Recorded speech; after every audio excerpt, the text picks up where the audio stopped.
everyone, welcome back to Teresa's Gluten-Free Delights. Today I am going to be making a gluten-free sourdough coffee cake. Now I started a sourdough process a couple weeks ago. It takes about 7 days for it to ferment, and this is my sourdough. I named it Loretta. So as you can see, it's very bubbly, and that's what we were looking for. And I definitely need to make something with this because I don't want to throw it away. So I am going to use a half a cup of this sourdough starter for this recipe. But we're not going to need that quite yet. So the first thing we're going to do is we're going to get a stick of butter and soften it or melt it. And we're going to put it in this bowl. And then we are going to cream together a half a cup of brown sugar and a half a cup of granulated sugar. And we're going to give that a good stir. Make sure it's nice and creamy. Stir until it's smooth. And we're going to have 2 eggs at room temperature if possible. Room temperature eggs are a little bit better to work with than getting them right out of the freezer. There's 1.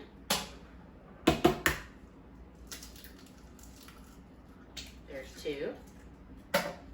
And again, we're going to add the eggs. We're going to put some half a cup of sour cream. This is the first time I've made this recipe, so you guys are getting the full effect here. Make sure you get all that goodness out. And then we're also going to need a half a cup of this sourdough starter. And it smells so good. It's so easy to begin a sourdough starter. And you don't need any yeast because you're letting that sourdough, the water and the flour just ferment over. You have to make sure that you feed it every day though. I will try to post in the link my sourdough starter. And the recipe also is going to be in the description. So I'm going to give this measuring cup a quick rinse. Get all that sour cream off. And then I'm going to measure out my half a cup of sourdough. And as you can see, I don't know if you can see it on the screen, but it looks like bread already. You can see it. It looks like doughy bread, and that's exactly what we want. This sourdough has been a lifesaver. It's so easy to do. For gluten-free, you just need a half a cup of gluten-free flour and a half a cup of water, but you have to use filtered water. And I've been using bottled water at room temperature. And every day, when you wake up, you just add it to a jar, and you have to make sure you feed it every day. And you can use it, but the only thing is that you have to throw away a little bit of it a day, or it'll get too big. And I've used gluten-free pizza crust with this, sourdough pizza crust, and its pizzas have been so yummy, delicious. So we're going to give this all a stir. And this recipe calls for buttermilk. I don't keep buttermilk in the house because I don't use it that often. So what I do is I buy this cultured buttermilk blend, and all you have to do, this calls for a cup of buttermilk, and all you have to do is you add 4 tablespoons, and see, it's a powder like a flour, and 1 cup of water, and that equals your buttermilk. And I already have this mixed up over here, and whisking it all together, and we're going to add that in to our mixture. We are going to 2 teaspoons of baking powder. Make sure it's powder, not soda, because we need that to rise. That's the difference between the baking powder and the baking soda. We need that we need this dough to rise a little bit. And it already started to bubble a little bit because of the sourdough starter and the baking powder together. Had a little bit of a reaction, a little science experiment for you guys. Then we are going to add 2 cups of flour.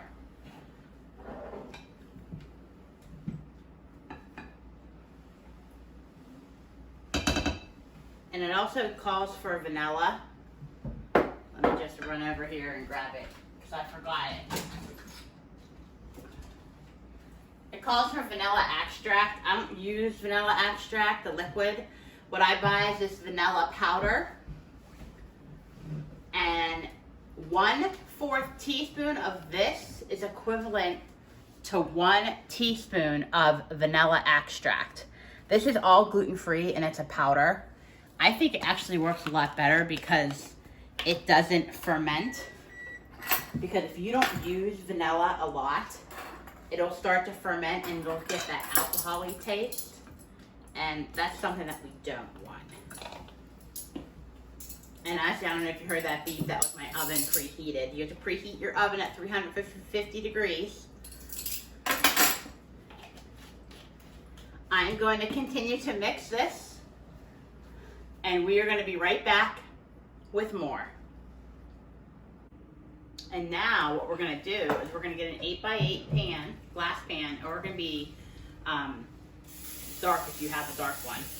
We're going to spray it with some cooking spray. And we're going to only put half of our batter in the pan. Because we are going to make a filling, a cinnamon sugar filling that goes right on top of this. So that's about half of the batter. We're gonna let that sit, give it a nice little even out. And we'll move this batter over here. And what we need for our cinnamon sugar filling is 1/3 cup of brown sugar and 1/3 cup of gluten-free flour. And 2 teaspoons of cinnamon, ground cinnamon.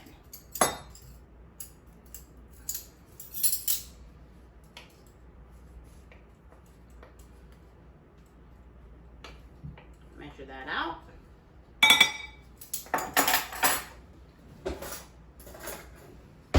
Grab a fork,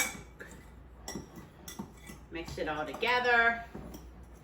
This is going to be the filling that goes right inside of our cake. I'm going to use my hands to spread it a little bit better. And what we're going to do, we're just going to shimmy it on there. This is going to smell and look delicious when it's done. This would be a good brunch meal.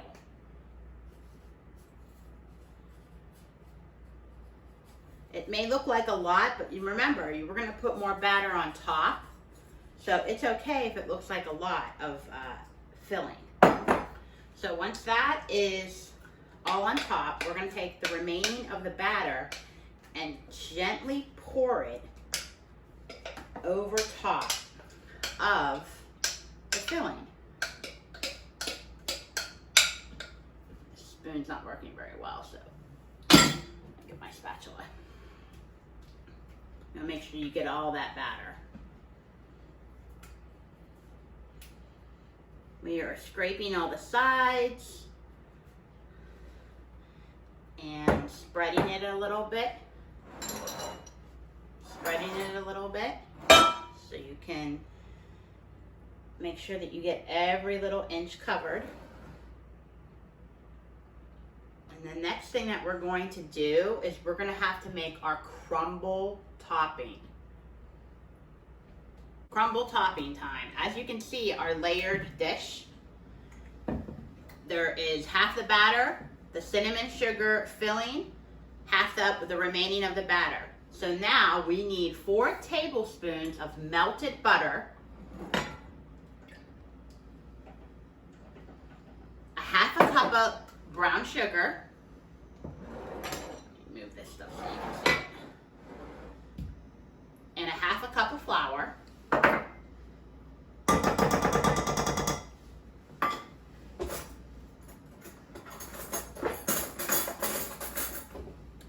And we also need 2 teaspoons of ground cinnamon again. Now, for people who are severely gluten-free, you have to be careful of the spices that you choose because some of them have cross-contamination and that would be bad for you. So everything that I'm using is gluten-free. This particular kind of cinnamon that I have, I ran out of my normal one that I use. It's Walmart brand, great value. And that definitely is gluten-free. So we're gonna give our crumble a good mix here. And you can actually see it getting crumbly. I don't know if you can see it in the camera. See how it's getting all nice and crumbly? That's exactly what we need. So once that's a good looking crumble, and as you can tell, I'm using a fork because I don't want it to be all smashed. I want those big chunks of that butter and that brown sugar and that flour. So what we're gonna do is we are gonna, again, we're using our hands. I'm Italian, you gotta use them. That's what God gave them for. We're gonna sprinkle them all over this batter.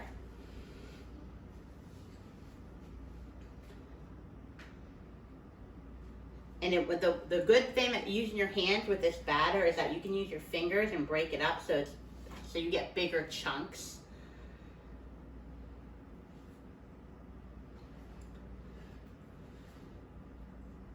This is going to be an awesome coffee cake. So we're almost done putting all that nice cinnamon crumble topping on top. And the next thing we need to do is we need to put this in the 350-degree oven for about 30 to 40 minutes. And then we'll take it out and be able to let it cool completely and enjoy. Welcome back. The coffee cake is finished. Here is our finished product.